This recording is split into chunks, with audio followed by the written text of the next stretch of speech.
रामायण क्या है? एक रात की बात है। माता कौशल्या जी को सोते में अपने महल की छत पर किसी के चलने की आहट सुनाई दी। नींद खुल गई। पूछा कौन है? मालूम पड़ा श्रुतकीर्ति जी, सबसे छोटी बहू शत्रुघ्न जी की पत्नी। माता कौशल्या जी ने उन्हें नीचे बुलाया।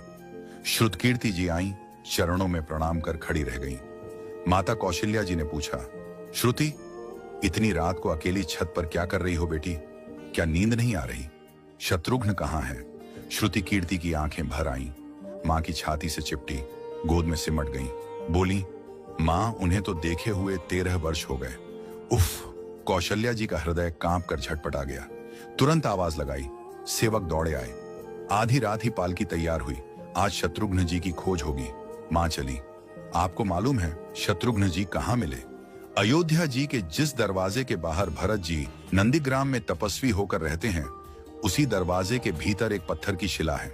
उसी शिला पर अपनी बाह का तकिया बनाकर लेटे मिले। मां सिराहने बैठ गईं, बालों में हाथ फिराया तो शत्रुघ्न जी ने आंखें खोली। मां! उठे, चरणों में गिरे। मां, आपने क्यों कष्ट किया? मुझे बुलवा लिया होता। मां ने कहा, शत्रुघ्न यहां क्यों? शत्रुघ्न जी की रुलाई फूट पड़ी। बोले, मां, भैया राम जी पिताजी की आज्ञा से वन चले गए। भैया लक्ष्मण जी उनके पीछे चले गए। भैया भरत जी भी नंदीग्राम में हैं। क्या ये महल, ये रथ, ये राजसी वस्त्र विधाता ने मेरे ही लिए बनाए हैं? माता कौशल्या जी निरुत्तर रह गई। देखो क्या है ये राम कथा। ये भोग की नहीं, त्याग की कथा है। यहाँ त्याग की ही प्रतियोगिता चल रही है और सभी प्रथम है, कोई पीछे नहीं रहा। चारों भाइयों का प्रेम और त्याग एक दूसरे के प्रति अद्भुत, अभिनव और अलौकिक है। रामायण जीवन जीने की सबसे उत्तम शिक्षा देती है। भगवान राम को 14 वर्ष का वनवास हुआ तो उनकी पत्नी सीता मैया ने भी सहर्ष वनवास स्वीकार कर लिया। परंतु बचपन से ही बड़े भाई की सेवा में रहने वाले लक्ष्मण जी कैसे राम जी से दूर हो जाते? माता सुमित्रा से तो उन्होंने आज्ञा ले ली थी वन जाने की, परंतु जब पत्नी उर्मिला के कक्ष की ओर बढ़ रहे थे तो सोच रहे थे कि मां ने तो आज्ञा दे दी, परंतु उर्मिला को कैसे समझाऊंगा, क्या बोलूंगा उनसे? यही सोच विचार करके लक्ष्मण जी जैसे ही अपने कक्ष में पहुंचे तो देखा कि उर्मिला जी आरती का थाल लेके खड़ी थी और बोली, आप मेरी चिंता छोड़ प्रभु श्री राम की सेवा में वन को जाओ। मैं आपको नहीं रोकूंगी। मेरे कारण आपकी सेवा में कोई बाधा ना आए, इसलिए साथ जाने की जिद भी नहीं करूंगी। लक्ष्मण जी को कहने में संकोच हो रहा था, परंतु उनके कुछ कहने से पहले ही उर्मिला जी ने उन्हें संकोच से बाहर निकाल दिया। वास्तव में यही पत्नी का धर्म है। पति संकोच में पड़े उससे पहले ही पत्नी उसके मन की बात जानकर उसे संकोच से बाहर कर दे। लक्ष्मण जी चले गए, परंतु 14 वर्ष तक उर्मिला ने एक तपस्विनी की भांति कठोर तप किया। वन में प्रभु श्री राम माता सीता की सेवा में लक्ष्मण जी कभी सोए नहीं, परंतु उर्मिला ने भी अपने महलों के द्वार कभी बंद नहीं किए और सारी रात जाग जाग कर उस दीपक की लौ को बुझने नहीं दिया। मेघनाथ से युद्ध करते हुए जब लक्ष्मण जी को शक्ति लग जाती है और हनुमान जी उनके लिए संजीवनी का पर्वत लेके लौट रहे होते हैं, तो बीच में जब हनुमान जी अयोध्या के ऊपर से गुजर रहे थे तो भरत जी उन्हें राक्षस समझकर बाण मारते हैं और हनुमान जी गिर जाते हैं।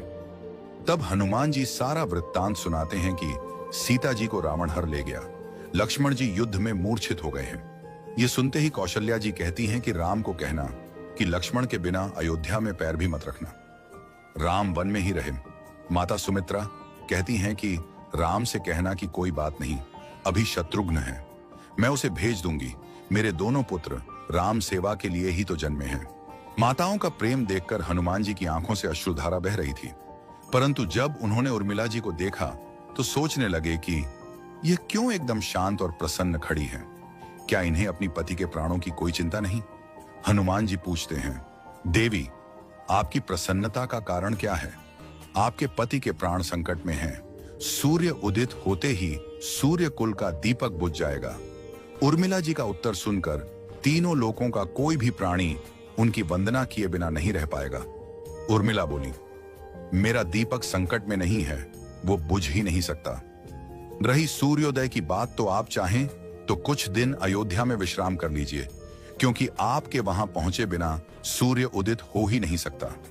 आपने कहा कि प्रभु श्री राम मेरे पति को अपनी गोद में लेकर बैठे हैं। जो योगेश्वर प्रभु श्री राम की गोदी में लेटा हो, काल उसे छू भी नहीं सकता। यह तो वो दोनों लीला कर रहे हैं। मेरे पति जब से वन गए हैं तब से सोए नहीं हैं। उन्होंने न सोने का प्रण लिया था, इसलिए वे थोड़ी देर विश्राम कर रहे हैं, और जब भगवान की गोद मिल गई तो थोड़ा विश्राम ज्यादा हो गया। वे उठ जाएंगे। और शक्ति मेरे पति को लगी ही नहीं, शक्ति तो प्रभु श्री राम जी को लगी है। मेरे पति की हर श्वास में राम है, हर धड़कन में राम, उनके रोम रोम में राम है, उनके खून की बूंद बूंद में राम है। और जब उनके शरीर और आत्मा में ही सिर्फ राम है तो शक्ति राम जी को ही लगी, दर्द राम जी को ही हो रहा। इसलिए हनुमान जी आप निश्चिंत होके जाए, सूर्य उदित नहीं होगा। राम राज्य की नींव जनक जी की बेटियां ही थीं, कभी सीता तो कभी उर्मिला। भगवान राम ने तो केवल राम राज्य का कलश स्थापित किया, परंतु वास्तव में राम राज्य इन सब के प्रेम, त्याग, समर्पण और बलिदान से ही आया।